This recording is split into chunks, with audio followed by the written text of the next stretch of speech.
The first time I participated in the democratic process, I was in the 3rd grade. Our teacher handed out the weekly reader. How many people remember the weekly reader? It had the ballot for the 1980 presidential election. The candidates were Ronald Reagan and Jimmy Carter. I remember reading the paragraph of facts about each candidate and looking at their pictures. And I thought to myself, Ronald Reagan looks like a kind grandpa, and he likes jelly beans. That's my pick.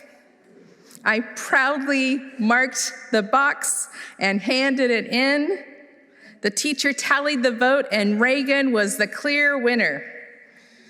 Then a few short days later, the nation voted, and their pick for president again was Reagan. I felt so proud of that process and being a part of it. And a kind grandpa who loves jelly beans was going to be the president. I have since learned it takes a lot more than just being a kind grandpa that looks like a kind grandpa and loving jelly beans to be in the highest office in our country. However, since that participation and the process of voting and seeing it ripple through our country so quickly was a memory that was deeply ingrained in me. What's your first memory of participating in democracy? Was it when you got to register to vote? When you got to go to the ballot box and cast your vote? I love the ease of the mail-in vote, but there is nothing more affirming than walking into a polling place, stepping into that booth, and casting your vote. I remember taking my small children, and as they danced around my legs and did all the stuff that small children did, mommy, all of that stuff, and I'm sitting there trying to cast my vote. Those are the days. And I loved getting the sticker afterwards, right? The I voted sticker, and I wasn't gonna give it to any of my kids. I got extra ones for them because I was proud of that sticker. It's easy to forget the privilege we have to vote for what is important in our country, whether it be issues or candidates. That we actually have a say in how and who runs our country is foundational to what it means to live in the United States. To know our country was created with the core values of democracy at its center, and to know that some of the founding fathers were Unitarian, Universalist, or as we might sometimes say, Unitarian, Universalist adjacent. It's something to remember and ground ourselves in as we think about how we want to participate in this election season. What are those core values of democracy, and how do they align with our Unitarian Universalist values? And then what do they call us to do? These democratic core values that I'm about to name were identified by Learning to Give, which is an organization that helps youth determine how to identify what they care about and how they can contribute their time, talent, and treasure to that cause. The list they created came from looking at the Declaration of Independence, the United States Constitution, and other significant documents and speeches of our nation. There are 10. I want you to listen to these core democratic values and think about how they're being lifted up or maybe suppressed in our current society. Number 1, life. Each citizen has the right to the protection of their life. Number 2, liberty. Liberty includes the freedom to believe what you want, freedom to choose your own friends, and to have your own ideas and opinions, to express your ideas in public, the right for people to meet in groups, and the right to have any lawful job or business. Number 3, pursuit of happiness. Each citizen can find their happiness in their own way, so long as they do not step on the rights of others. Number 4, justice. All people should be treated fairly in getting advantages and disadvantages of our country. No group or person should be favored. Number 5, common good. Citizens should work together for the good of all. The government should make laws that are good for everyone. 6, equality. Everyone should get the same treatment regardless of where their grandparents or parents were born, their race, their religion, or how much money they have. Citizens all have political, social, and economic equality. Number 7, truth. The government and citizens should not lie.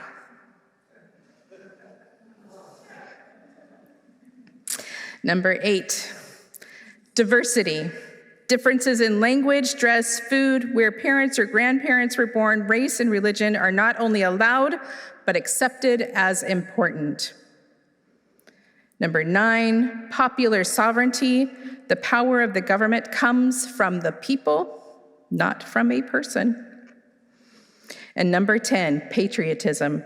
This means having a devotion to our country and the core democratic values in what we say and in what we do.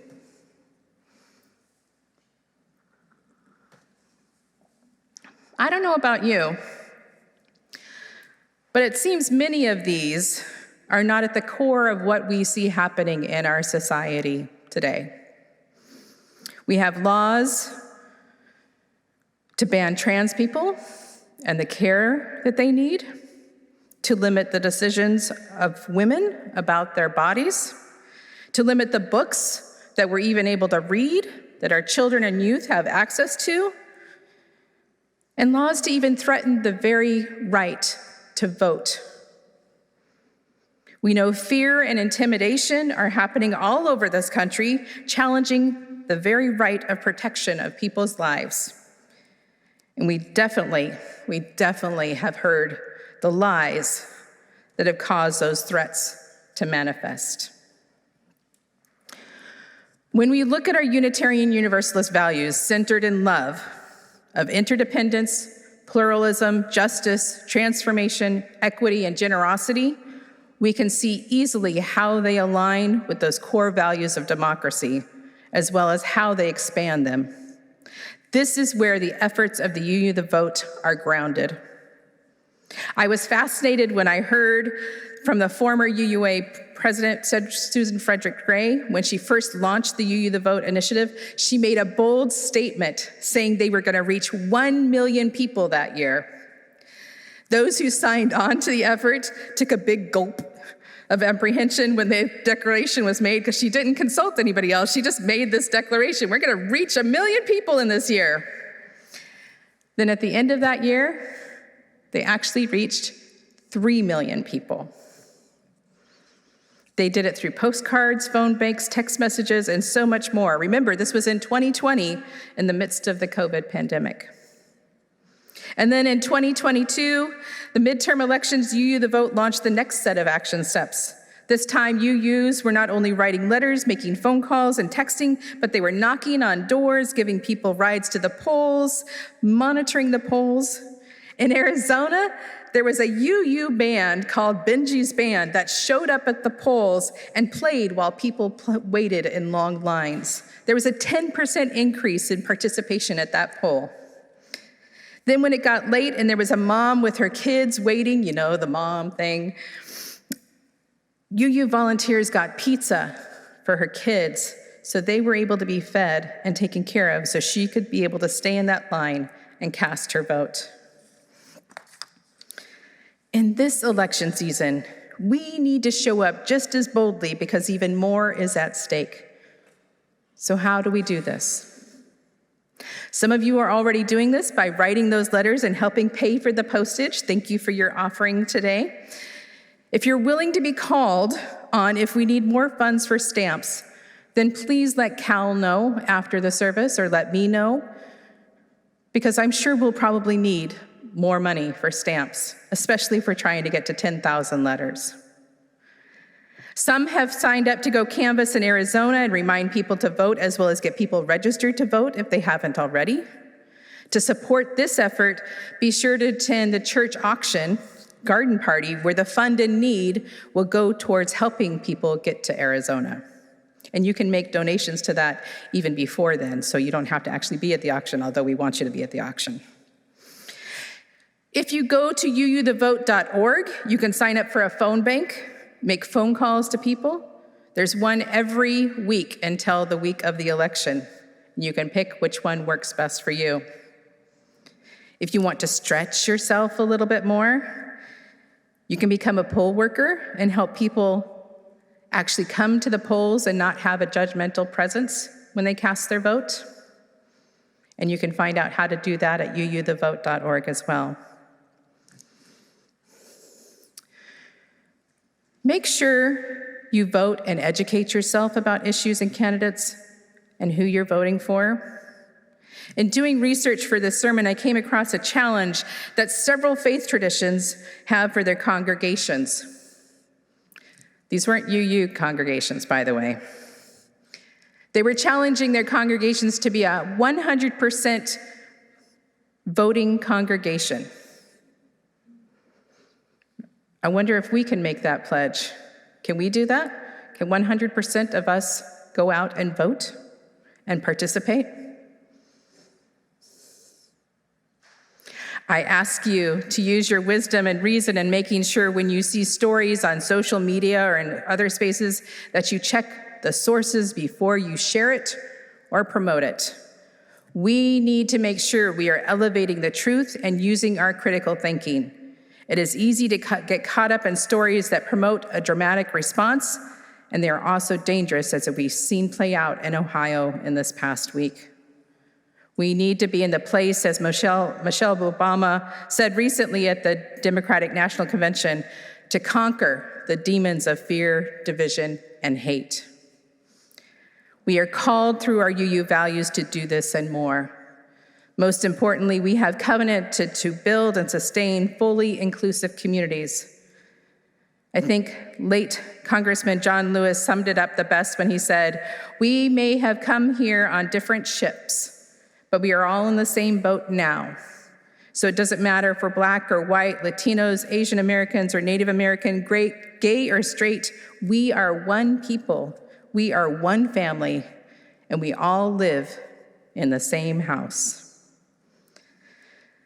This means we are called just as equally not to vilify or demonize others.